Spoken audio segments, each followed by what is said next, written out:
Assalamualaikum warahmatullahi wabarakatuh.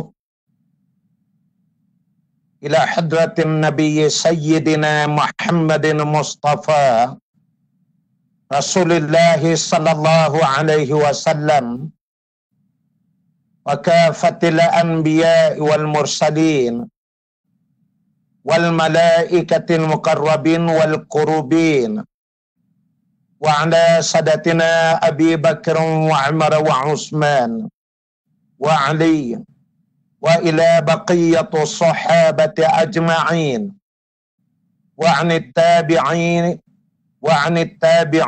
bi ihsanin ila yaumiddin wa khususan ruhin Hindun binti Husain Muhammad Nasir bin Abdullah syai'un lillahi lahumul Fatihah. Auzubillahi minasyaitonir rajim. Alhamdulillahi rabbil alamin.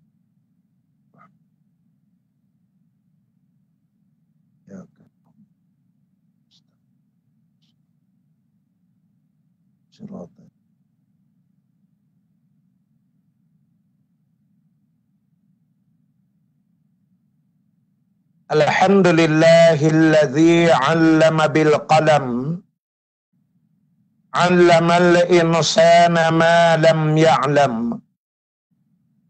Ashhadu an la ilaha illallah wahdahu la syarika lah. Wa ashhadu anna Muhammadan 'abduhu wa rasuluh.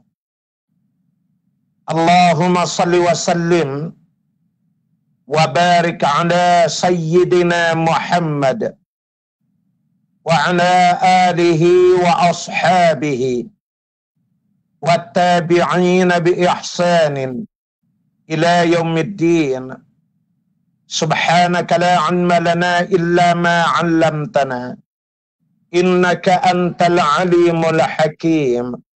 Rabbana iftah bainana wa baina qaumina bil haqq wa anta khairul fatihin.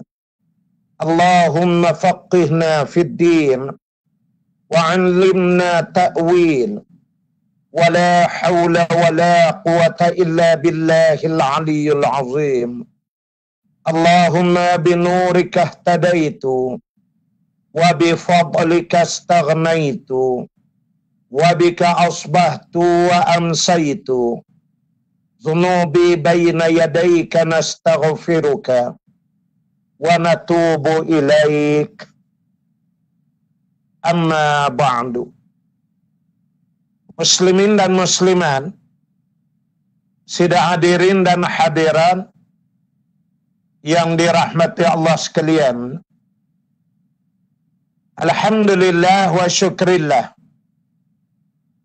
petang ini kita dapat bertemu kembali bagi menyambung lagi berhubung dengan riwayat hidup para sahabat Rasulullah sallallahu alaihi wasallam.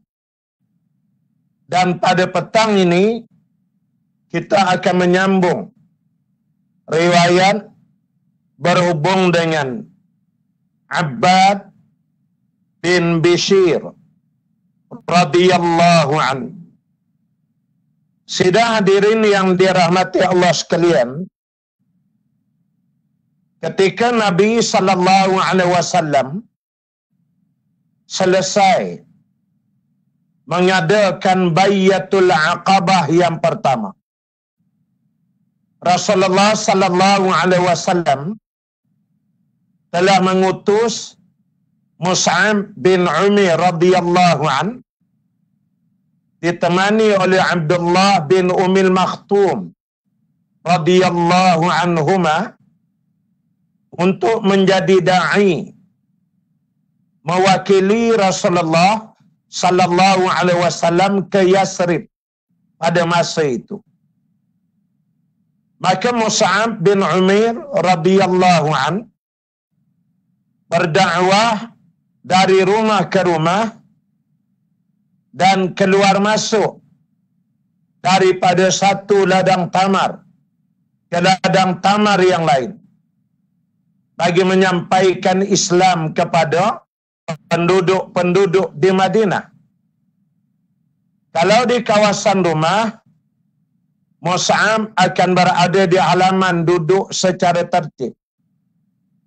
Kalau di kawasan kebun tamar, ada riwayat menyatakan Mus'ab akan duduk di tebing kawasan tali air, anak-anak air yang mengalir di dalam ladang, sambil menjuntaikan kakinya dicelupkan ke dalam air, kemudian dia mula berdakwah kepada orang yang hadir pada masa itu. Artinya strategi dan kaedah yang digunakan pakai oleh Mus'ab adalah secara santai, tidak menampakkan suasana panas dan ketegangan yang melampau. Maka di antara dua keadaan inilah Allah Subhanahu wa taala telah mentakdirkan Abbad bin Bishr radhiyallahu an dapat mendengar akan dakwah yang disampaikan oleh Mus'ab bin Umair radhiyallahu an, dan hari pertama Abbad bin Bishr mendengar akan Al-Quranul Karim dalam hidupnya melalui mulut Mus'ab bin Umair ini ialah pada ketika usianya 18 tahun.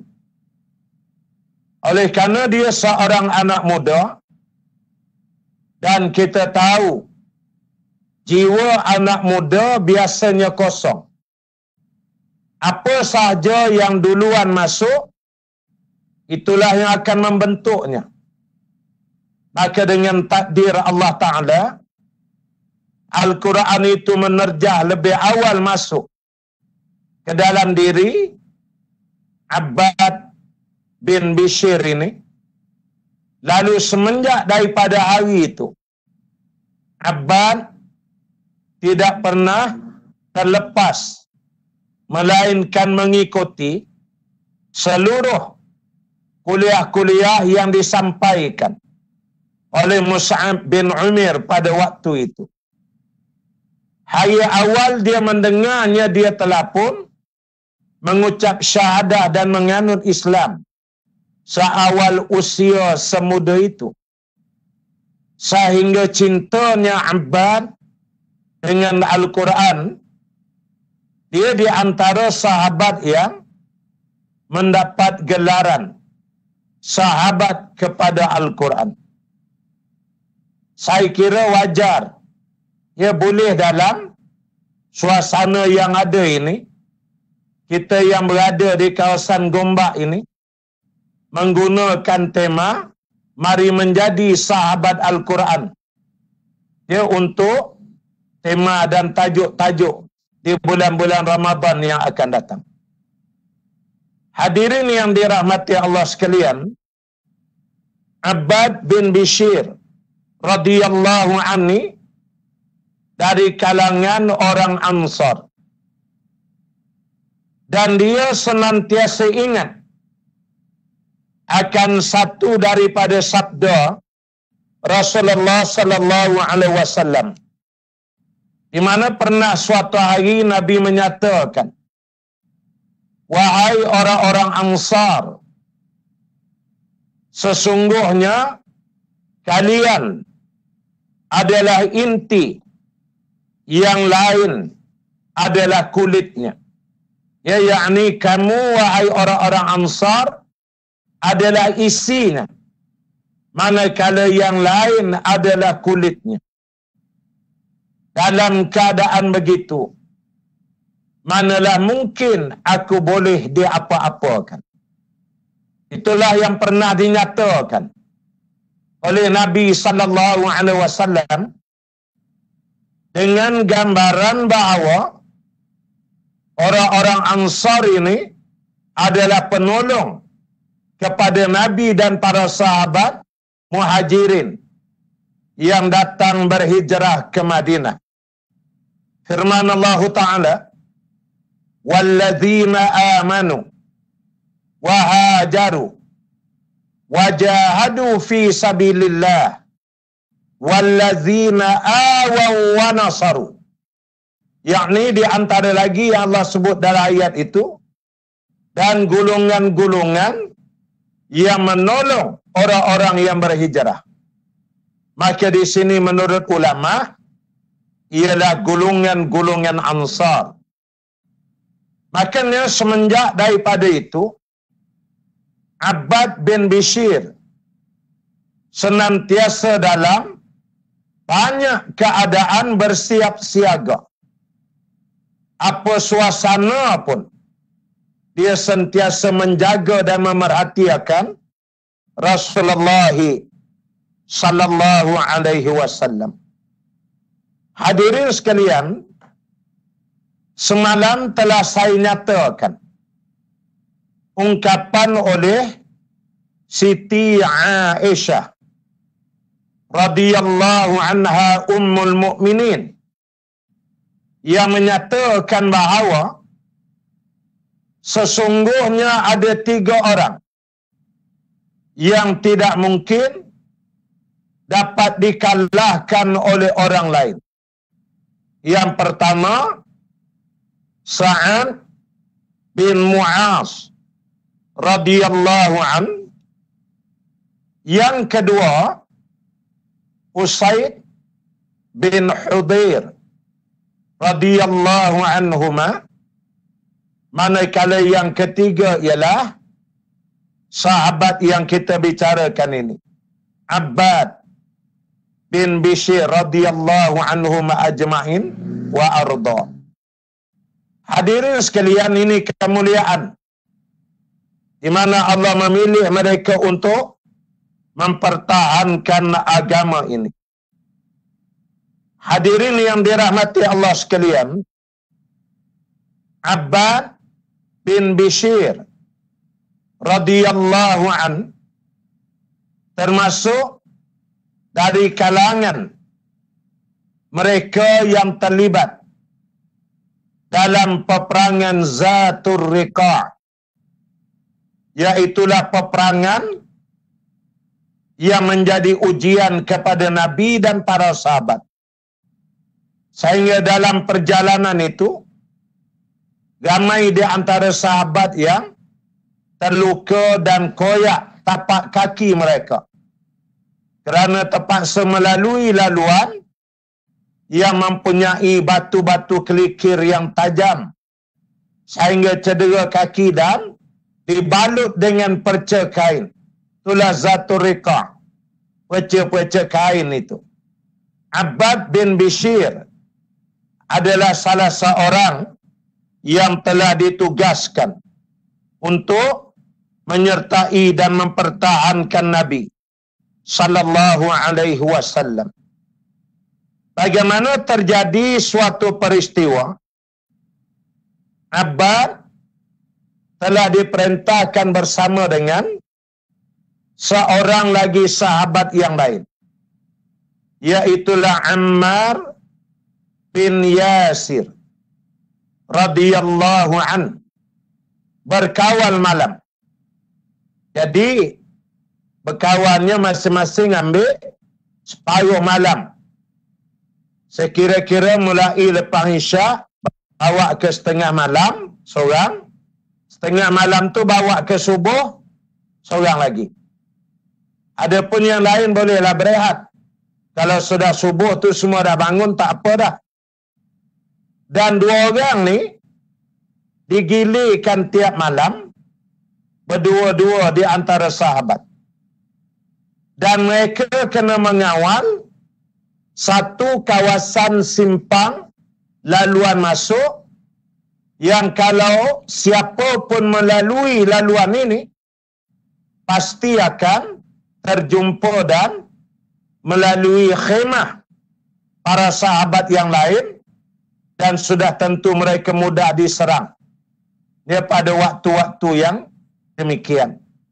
Maka diarahkan oleh Nabi supaya diletakkan pengawal tiap-tiap malam 2 orang di situ. Malam tunya Abbad bin Bishr dan Ammar bin Yasir radhiyallahu an. Lalu ketikanya giliran Abbad bin Bishr menjadi pengawal, Ammar bin Yasir beristirahat. Abbad melakukan kawalan dengan mendirikan solat sunat tahajud yang banyak. Rupa-rupanya ketika mana dia sedang mendirikan tahajud, musuh datang dan mengintai daripada satu kawasan yang jauh. Jadi nampaklah dalam gelap tu berbalam-balam dia sedang mendirikan solat. Mereka menghampiri perlahan-lahan sehingga sampai pada jarak yang tidak terlalu dekat tapi tidak pula terlalu jauh. Lalu mereka memanahnya. Ketika anak panah yang pertama terkena kepadanya, dia masih berdiri meneruskan solat sambil mencabut anak panah yang berkenaan.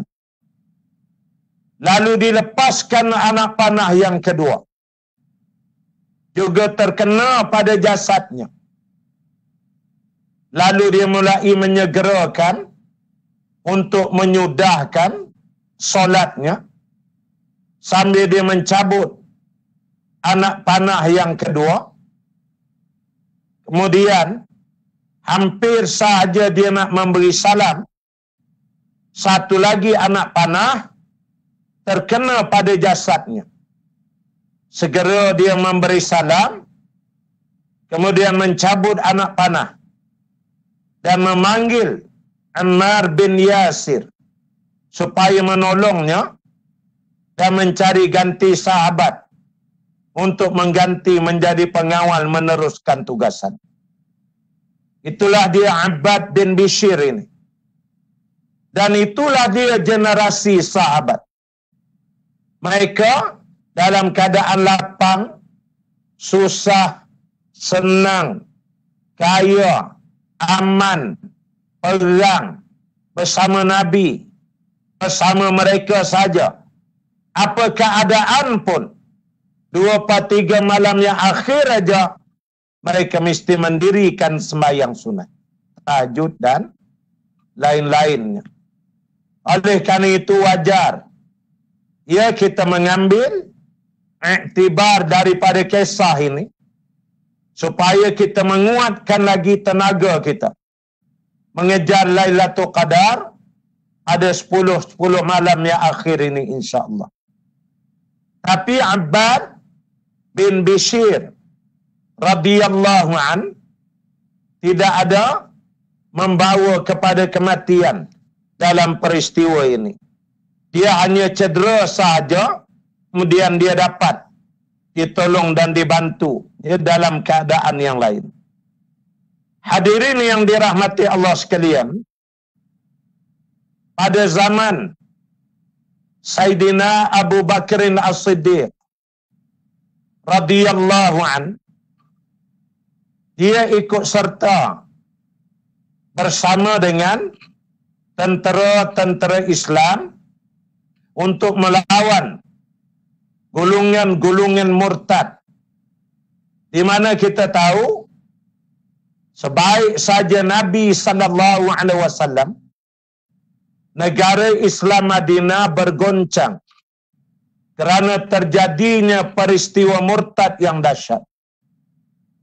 Ada di antara mereka yang murtad secara keluar terus meninggalkan agama Islam dan kembali kepada agama menyembah berhala. Ini satu golongan. Ada yang menjadi murtad kerana mereka mahu bersama Islam, mereka nak laksanakan semua, cuma mereka enggan membayar zakat.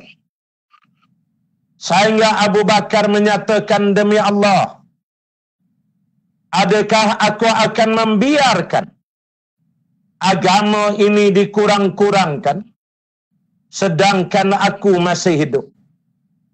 Maka disediakan pasukan memerangi golongan yang tidak mau membayar zakat. Maka ingat, ini waktu-waktu dah ni untuk kita menyelesaikan zakat fitrah kita. Kemudian ada lagi golongan yang murtad, iaitulah mereka-mereka yang tidak memperakui kewujudan politik dan negara Islam yang dipimpin oleh Nabi sallallahu alaihi wasallam. Di mana apabila Nabi sallallahu alaihi wasallam wafat, mereka pun mewafatkan daulah Islamiah. Mereka mematikan siasah, yakni politik yang diajar oleh Nabi sallallahu alaihi wasallam. Apabila politik itu tidak ditegakkan, nescaya peraturan dan undang-undang Al-Quran itu akan mati. Itulah pentingnya siasah menurut pandangan syarak. Maka mereka ini juga diperangi oleh Abu Bakar As-Siddiq radhiyallahu an. Selain daripada terdapatnya manusia-manusia yang mengaku menjadi nabi. Na'udzubillahi min zalik. Thumma na'udzubillah. Abu Bakar As-Siddiq radhiyallahu an tidak boleh membiarkan perkara ini. Karena kalau dibiarkan, nescaya nanti akan sia-sialah seluruh usaha dakwah 23 tahun yang dilakukan oleh Nabi sallallahu alaihi wasallam. Kerana seketika dia Rasulullah wafat, manusia kembali menjadi syirik. Itu sebab mereka itu diperangi oleh Abu Bakar. Maka Abbad bin Bishir ikut serta dalam peperangan ini. Diriwayatkan bagaimana sehari sebelum daripada terjadinya pertempuran, malam itu Abbad bin Bishir radhiyallahu an telah bermimpi, di mana dia menceritakan mimpinya kepada Abu Sa'id Al-Khudri radhiyallahu an, seorang sahabat yang mulia. Dia bermimpi, dia melihat langit. Kemudian katanya langit itu terbuka. Tak lama kemudian langit itu bertaut dan tertutup kembali seperti asal. Dia pun terbangun. Lalu dia sendiri menyatakan bahawa ini adalah alamat bahawasanya aku akan mati syahid dalam peperangan yang akan terjadi sedikit masa lagi. Lalu Abu Bakar menyediakan pasukan dan dia diletakkan sebagai salah seorang pemimpin dengan dibantu oleh Abu Dujannah radhiyallahu an dan Al-Barra bin Azib radhiyallahu anhuma. Abu Dujannah inilah yang pada hari terjadinya peperangan Uhud, dia yang dapat pedang Rasulullah sallallahu alaihi wasallam, kemudian diikat kepala dia dengan kain. Sama itu dia berjalan. Siapa berani?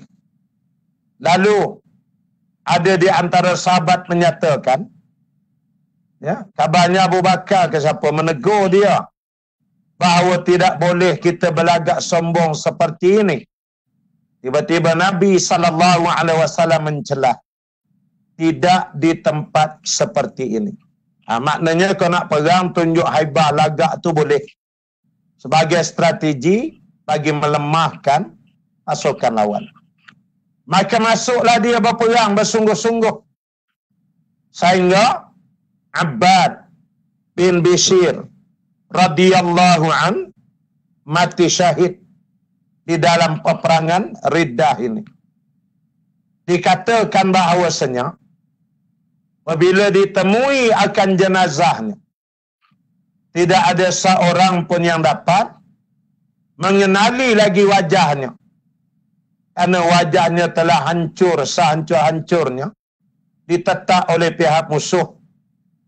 Ada beberapa sahabat yang mengenali melalui baju yang dia pakai. Itulah dia Abbad bin Bishir radhiyallahu an, anak muda yang menganut Islam, usianya 18 tahun. Hadirin sekalian, saya ingin mengambil kesempatan di sini. Pertama, untuk mengucapkan selamat menyambut Hari Guru bagi seluruh guru-guru dan para pendidik di seluruh negara. Dan saya ingin menyeru diri saya dan seluruh rakan-rakan pendidik yang lain, supaya dalam semua keadaan, apabila kita mengajar ataupun menyampaikan ilmu kepada orang lain, hendaklah diawali dengan sentiasa mengingat di dalam pemikiran kita akan firman Allah Ta'ala, Iqra bismi rabbik. Bacalah dengan nama Tuhanmu. Yakni supaya Allah Subhanahu Wa Ta'ala memberi kekuatan untuk kita mengajar dengan nama Allah dan mengikhlaskan niat dan diri semata-mata kerana Allah Subhanahu Wa Ta'ala. Kena letak niat kerana Allah ini, supaya amal-amal kita sebagai pendidik tidak sia-sia. Betapa pentingnya niat ini, sehingga ulama-ulama menceritakan apabila terjadi di suatu malam seorang ulama sedang duduk menulis, dia boleh jadi pukul 2 pagi, pukul 3 pagi, tiba-tiba pintu rumahnya diketuk. Maka ulama-ulama dulu kalau begitu waktunya diketuk pintu rumah, dia dengar aja, maka dia akan pasang niat. Ya Allah, jika sekiranya yang datang ini adalah seorang yang lapar, maka aku akan beri dia makan. Kalau sekiranya yang datang ni adalah seorang pencuri, maka aku akan lawan dia. Karena Nabi SAW menyebut, man qutila malihi fahuwa syahid. Barang siapa yang mati mempertahankan hartanya, miliknya, maka matinya adalah mati syahid. Kalau sekiranya lepas pada dia ketuk dan aku buka pintu, yang datang adalah orang yang jahil, maka aku akan ajar dia sehingga dia pandai. Itu dikisahkan dalam kitab, sehingga dipasang banyak niat oleh ulama. Lalu dia pun pergi ke pintu buka. Rupanya yang hadir adalah orang yang lapar. Lalu dia pun berilah makan.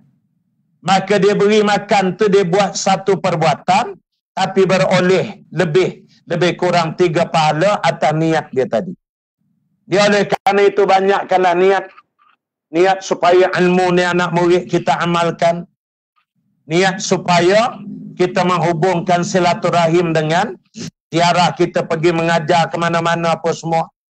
Iaitu perlu dan penting jaga niat.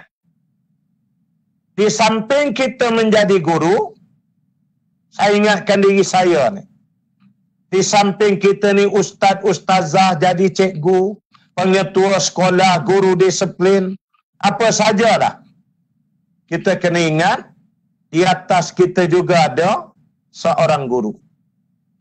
Hasil didikan guru itulah, sama ada dia ulama ke, ustaz ke, tok guru ke, masyayikh ke, tak kira lah. Tapi kita ni jadi guru, bahasanya kita ni ada anak murid, kerana memang kita pun dulu belajar dan berguru. Maka jangan sekali-kali bila kita ni dah jadi guru, kita terlupa jasa guru yang mengajar kita. Jangan kita pesan ke anak murid, kamu kena kenang jasa para guru, yang kitanya terlupa ke guru kita. Jangan. Demi Allah, guru ni, yelah dia guru macam mana pun lah. Kita tengok lekeh ke dia, dia guru. Kita dapat ilmu tu dari dia. Walau sepatah, walau sebaris, walau satu buku. Dia cikgu kita. Wajib kita hormati dia. Ya? Ni saya ingatkan untuk diri saya. Sebab saya dengar satu kisah daripada seorang ulama. Saya sebutlah namanya. Dia juga saya anggap salah seorang guru saya. Iaitulah Ustaz Yung Mahmud rahimahullahu ta'ala. Ustaz Yung Mahmud, dia ni orang Terengganu. Duduk di satu kampung di kawasan di Pulau Kambing. Dia rumah dia tepi kan sungai di Terengganu, nak masuk ke laut tu, di Kuala Terengganu. Kampung Pulau Kambing. Saya dah pergi kampung ni, dah pergi rumah dia. Dan saya berjumpa dia banyak kali. Dia belajar banyak benda dia ajar. Arwah Ustaz Yung Mahmud ni juga, dia antara orang yang karib, selalu diziarahi oleh Tok Guru Haji Adi sekarang ni.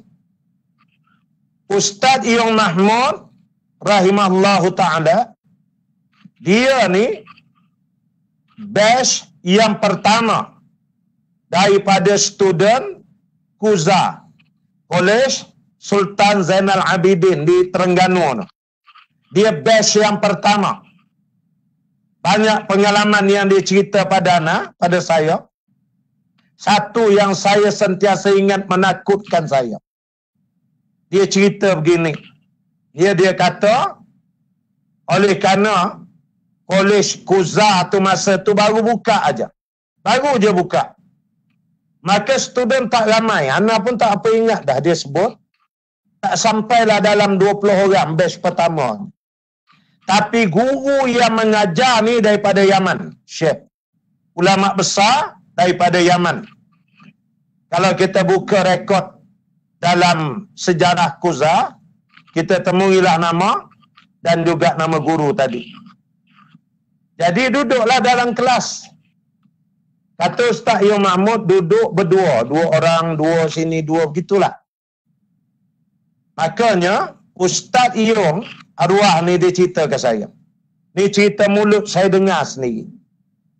Ustaz Yung ni, dia duduk belakang sekali dengan adalah kawan di sebelah dia. Kemudian yang lain ada duduk sana bertabur-tabur, 2-2-2. Jadi Ustaz Yung lah yang paling jauh ke belakang, papan hitam di depan. Satu hari dia kata, masa belajar, Syekh ni tengah menulis di papan hitam tu, dia kata. Masa Syekh tu menulis, kawan Ustaz Yung ni bisik kat Ustaz Yung. Satu tulisan tu macam tulisan cantik lah orang Arab. Jenis SIM tak ada gigi, pakai tarik macam tu je. Dia ni pergi bisik. Dia kata, Yung, mu kelih tengok, dia kata. No, tulis dia kata ligat. Makna tulis laju lagu tu kan. Macam lah hebat sangat. Kata itulah. Ustaz Yung kata, mu cemat. Kata Ustaz Yung, masa sahabat dia tu bisik je, habis bercakap je,